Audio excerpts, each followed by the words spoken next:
Olá pessoal, tudo bem? Aqui é o professor Vitor e conforme a gente conversou em sala de aula, a nossa disciplina de linguagens formais e autômatos a gente vai conduzir de forma presencial e à distância.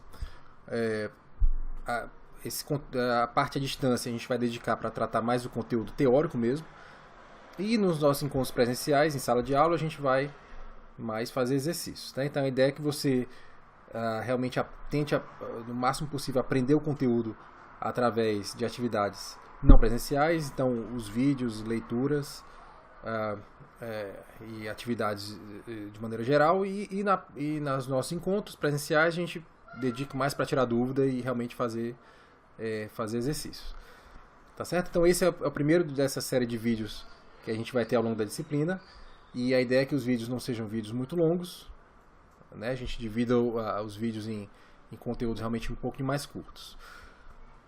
Bom, esse nosso primeiro vídeo ele diz respeito a uma introdução sobre o conceito de autômatos. Então aqui nesse primeiro vídeo a gente não vai tanto enfatizar a parte formal do conceito de autômatos, que a gente já conversou um pouquinho em sala de aula, mas a ideia aqui é a gente ter mais uma noção do que o autômato pode nos ajudar a modelar. O autômato é uma ferramenta matemática, portanto ele consegue modelar situações, modelar contextos, e a ideia desse primeiro vídeo é a gente ter a noção dessas coisas que a gente pode modelar utilizando o conceito de autômatos. Tá bom? Como a gente já havia pontuado, a nossa bibliografia principal é essa aí, esse livro aí do Hopcroft, Introdução à Teoria dos Autômatos, Linguagens e Computação. E esse primeiro conteúdozinho que a gente vai tratar nesse vídeo, você pode complementar esse vídeo com a leitura da seção 1.1, né, onde ele fala sobre essa parte teórica. Então, como eu disse, o vídeo ele é uma ferramenta importante, mas a leitura também é tão ou mais importante do que o vídeo, ainda mais sendo a nossa bibliografia uma referência, já que é um livro que já existe, já foi escrito há décadas, e que é uma referência realmente nessa área de linguagens formais e autômatos. Tá certo? Então, vamos lá. Então, nesse primeiro vídeo, a nossa ideia é ter um pouquinho da noção da capacidade do autômato, o que ele é capaz de modelar. E aí, um primeiro exemplo que eu trago para você é um exemplo de um servidor de e-mail. Tá bom? Eu vou pedir licença e me esconder aqui para que você possa se concentrar mais nos nossos slides. Então, eu vou trazer aqui 3 exemplos de situações de autômatos. No primeiro exemplo, eu tenho aqui a gente tem a situação de um servidor de e-mail, tá certo? O servidor de e-mail, normalmente o software servidor de e-mail, ele é bem complexo, né? Então, a gente vai tentar simplificar um pouco o funcionamento dele, através desse funcionamento um pouco mais simples, a gente conseguir entender um pouco dessa ideia inicial de como é que funciona um autômato. Tá certo? Então vamos lá. Então um servidor de e-mail, no momento inicial, a gente imagina que ele esteja pronto para enviar e-mails. Tá? Ele receber e-mails ou enviar e-mails. Bom, no momento em que chega um e-mail, né, de repente você deseja enviar e-mail para um colega, então o servidor recebe esse e-mail que você está tentando enviar, e nesse momento ele repassa esse e-mail para o seu destino. Né? Então ele passa de um estado, o servidor estava no estado de pronto, ou seja, aguardando e-mails para serem enviados. No momento que chega o e-mail para ele enviar, ele passa a enviar o e-mail. Bom, enquanto ele tenta enviar e-mail, né, se eventualmente ele não consegue, ele tenta novamente, se não consegue, tenta novamente, assim por diante, até o momento em que ele consegue enviar o e-mail. No momento que ele consegue enviar e-mail, ele volta para o seu estado original, que é o estado de pronto, e ele fica aguardando realmente, mais uma vez, chegar um próximo e-mail. Bom, nesse modelo, por mais simples que ele seja, eu consigo identificar dois elementos principais. Os estados, né? Então o servidor de e-mail, a qualquer momento ele está em um desses 2 estados. Ou ele está pronto para receber o e-mail, para encaminhar o e-mail, ou ele está enviando o e-mail que ele acabou de receber para ser enviado. Tá bom? E além dos estados, eu tenho as transições entre esses estados, que são essas setinhas aí, né? Então do pronto para o enviando, isso acontece na hora que chega o e-mail. Do enviando para enviando, acontece quando ocorre um timeout e ele tem que tentar enviar novamente. E do enviando volta a ser pronto, ao estado de pronto, quando o e-mail foi enviado. Bom, então esse é um exemplo mais primitivo, mais simples da ideia de autômato, mas de que de certa forma já me dá a capacidade de dar uma definição informal do que é um autômato. Então, informalmente, eu posso identificar ou definir um autômato como sendo uma coleção de estados com algumas regras de transição, né, que levam de um estado para outro. Foi exatamente o que a gente viu ali no exemplo do servidor de e-mail. Eu tenho ali 2 estados, pronto e enviando, e entre esses estados eu posso ter algumas transições que ocorrem a partir de algumas ações. Bom, nesse meu primeiro exemplo, eu representei o autômato, que é o servidor de e-mail, através das caixinhas, né, com os textos dentro dele, as setinhas, mas matematicamente eu posso de uma maneira conveniente representar o autômato através da ideia de grafos, né? Então aquele conceito de grafo que você já conhece, você vê que ele é bem conveniente para representar o autômato, porque cada estado do meu autômato, ele na verdade pode ser representado por um vértice, e cada transição pode ser representado por uma aresta, né? Então aquele meu autômato primeiro lá do servidor de e-mail que eu havia representado com as caixinhas e com os textos, eu posso simplificar e representar através dessa figurinha, né? Então cada ponto que são os vértices, são os estados, e cada aresta são as transições, né? Então é um grafo orientado, porque as arestas precisam identificar de qual estado de origem e qual estado de destino. Então as arestas precisam ser dessa maneira orientadas. Bom, deixa eu dar um outro exemplo de aplicação de autômatos, né? Então aquele primeiro exemplo era um exemplo de funcionamento de um servidor de e-mail, de um software servidor de e-mail. Então você já pode ter uma noção de que através de autômato eu consigo modelar convenientemente alguns softwares, né? Porque eventualmente software de maneira geral, e muitos deles eles têm essa coisa de estar em estados diferentes. Imagina, por exemplo, um piloto automático de um avião, que é um software que está controlando ali o avião, e a cada momento ele está no estado, né? Ele está de repente o avião está pousando, está decolando, então cada situação que o avião está, o piloto automático ele está no estado diferente, portanto está realizando ações diferentes.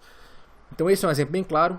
Um outro exemplo de aplicação de autômato está nos reconhecedores de palavras, nos reconhecedores de textos, na verdade, buscadores de textos, por exemplo. Então, numa situação, no editor de texto, por exemplo, eu tenho um recurso de buscar uma determinada palavra, um determinado letra, enfim, ou mesmo um pedaço de uma palavra. Bom, então nesse exemplo que eu quero mostrar agora, a minha intenção é, dentro do editor de texto, procurar palavras terminadas com NDO, tá? Brincando, pulando, cantando. Então palavras que terminam com NDO, eu quero procurar através de algum recurso, de algum algoritmo, e esse algoritmo pode ser representado por um autômato da seguinte maneira. Bom, então o que o buscador ele faz, se ele pensar ou trabalhar na forma de um autômato, é o seguinte: ele começa varrendo o texto, né, a partir da primeira letra que ele encontra. Bom, e se ele não encontrar a letra N, enquanto ele não encontrar a letra N, ele não faz nada, né? Porque para ele encontrar esse pedacinho NDO, ele tem que inicialmente encontrar a letra N. Enquanto ele não encontrar a letra N, ele não faz nada. Portanto, essa primeira setinha aqui, essa primeira transição representa isso. Enquanto ele encontrar uma letra que não seja N, ou um A, um B, ou um C, então ele não faz nada. Ele vai fazer alguma coisa quando ele vê a letra N. Então, no momento que ele vê a letra N, então ele passa ao estado de que ele viu a letra N. Ele está no estado que ele enxergou a letra N, de maneira que agora o interesse dele é ver a próxima letra, que é a letra D. O que acontece se ele não vê a letra D? Ora, se ele não vê a letra D, ele volta para o estado inicial, que é o estado do nada, né? Quer dizer, ele volta à estaca zero. Ele viu o N, mas não viu a letra D depois, então ele não encontrou ainda o NDO que ele está procurando. Caso ele veja uma letra N novamente, ele continua no mesmo estado, ainda na expectativa de encontrar uma letra D. Se ele encontrar a letra D, beleza. Então ele já viu duas letras, a letra N e a letra D. Né? Então ele passa para o estado aí, terceiro estado, o estado em que ele viu o pedacinho aí ND. Se ele voltar a ver uma letra N, ele volta para o estado de VN, né? O estado anterior. Porque se ele viu N, depois ele viu D, depois ele viu N de novo, então ele volta à estaca, não estaca 0, mas à estaca 1, digamos assim, né? O momento em que ele viu N. Se ele não viu O, né? Se ele não viu N e também não viu O, então ele volta para o estado estaca 0, aí sim, né? O estado inicial. Então esse pedacinho ND, seguido de qualquer coisa que não seja o O, nem o N, faz com que ele volte para o estado inicial, portanto, para o estado de nada, né? Caso ele veja o O, aí sim, ele viu o NDO na sequência e, portanto, ele encontrou esse pedacinho aí de texto aí que ele queria encontrar, que era o NDO. Tá certo? Então esse seria um outro exemplo de um autômato. Você vê que é uma coleção de estados, aí eu tenho 4 estados, um pouquinho mais de transições, mas do mesmo jeito, são vários estados, algumas transições, portanto, mais uma vez, se aproxima do conceito de autômato. Veja que eu, nesse momento, ainda não quero formalizar muito, dar muita definição formal, quero mais dar essa noção, esse sentido de que tipo de contexto o autômato se encaixa. Bom, vou dar um terceiro e último exemplo, o exemplo do porteiro robô, desse exemplo chamado de porteiro robô, inclusive vou usar mais na frente para explicar outras coisas. É bom a gente conhecer logo ele, porque mais na frente, quando a gente for falar novamente, a gente já lembra desse exemplo. Então, nesse exemplo, o contexto que eu tenho é o seguinte. Imagina que no futuro aí, não sei se tão próximo ou tão distante, a gente vai ter porteiros nos nossos prédios, nos nossos condomínios, que na verdade vão ser robôs, né? Então, eles vão ter as atribuições de um porteiro. E aí eu vou, assim, para simplificar um pouco o nosso contexto, eu vou identificar só algumas atribuições, não todas, mas algumas delas, que são as seguintes. Então, a primeira atribuição seria identificar placas e abrir a portão para carros, né? Na hora que chegar um carro no portão, o porteiro ele identifica a placa, faz a leitura, identifica a placa de um morador e abre o portão. Bom, uma outra atribuição dele é receber encomenda para entregar para o morador. E a terceira atribuição é registrar algum tipo de recado que chegue para algum morador. Então, como é que esse robô pode ser modelado? Então, aí entra a ideia do autômato. Tá bom? Então, como a gente sempre tem feito, a gente precisa identificar os estados os quais o robô pode assumir e as transições entre esses estados, né? Então, os estados envolvem essas atribuições: identificar placas e abrir portão, receber a encomenda, né, verificar o destinatário, realizar a entrega e depois registrar recado. Então são todos esses os meus estados que o robô pode se encontrar. Então vamos tentar organizar esses estados na forma daquela figurinha, parecida com aquelas figurinhas que a gente fez antes, né? E o primeiro estado, o estado inicial do robô é o estado de pronto, é o estado em que ele está ali de prontidão para começar a fazer algum tipo de atribuição, algum tipo de tarefa. Bom, a primeira tarefa, suponha que seja a tarefa do abrir o portão. Então, para que ele abra o portão para um carro, a primeira coisa que ele tem que fazer é identificar a placa do carro. Então, no momento que ele está identificando a placa do carro, ele passa, no momento que ele enxerga uma placa de carro, no portão ele tenta identificar aquela placa. Então, ele já muda de estado, o estado de identificação da placa. Uma vez que a placa está identificada, ele abre o portão. Claro que eu poderia não identificar a placa e de voltar para o estado pronto e não abrir o portão. Mas eu vou tentar simplificar um pouco mais o nosso modelo para não ter tantos estados assim. Bom, depois que eu abrir o portão, ele volta para o estado de pronto e está lá à disposição para realizar alguma outra tarefa.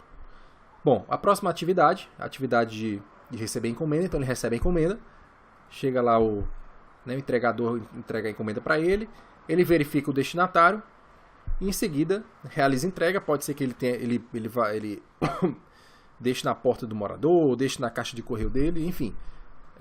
O fato é que ele realiza a entrega após verificar quem é o destinatário. Depois que ele faz a entrega, ele volta para o estado dele de pronto e aí ele pode realizar a próxima tarefa. Uma terceira tarefa seria registrar recados. Ele pode fazer isso digitalmente ou num caderninho mesmo, enfim. Então, o registrar recados seria a terceira tarefa. Então, veja que esse é um modelo que representa essas atividades de um porteiro robô. Como eu falei no início, um porteiro faz muito mais do que isso. Tem detalhes também que eu não abordei aqui, mas de certa forma deu para dar uma ideia geral de como é que seria, portanto, o papel, o funcionamento de um porteiro robô modelado através dessa ideia de estados e transições. Tá bom? Então, só para portanto, encerrar esse nosso primeiro vídeo, nossa primeira aula, eu vou representar. Sim, ali faltou só a última transição ali, né? Entre o registrar recado e o pronto. Também ele volta, depois que ele registra o recado, ele volta para o estado dele de pronto. Aqui, né? Bom, então, só para encerrar esse nosso último exemplo do porteiro robô, eu vou tentar agora simplificar um pouco o projeto do porteiro robô, não no sentido de reduzir os estados e transições, mas transformar esses estados e transições, ao invés de texto, em letras e números. Então, cada estado eu posso converter numa letra. Cada transição eu posso dar números para essas transições. Certo? Então, por que isso? Então, mais na frente, quando a gente estiver fazendo os nossos modelos mais formais, então esse tipo de notação pode vir a ser mais conveniente, né? Porque acaba simplificando. É como se eu trocasse as ideias por variáveis, digamos assim, fazendo analogia com programação.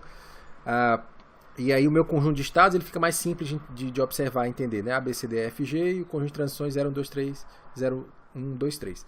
Veja que eu vou entrar em detalhes, eu não vou entrar em detalhes agora, mas vou falar um pouco mais sobre isso adiante, mas você vê que não existem só 4 transições, existem mais transições, mas eu vejo que algumas transições eu repito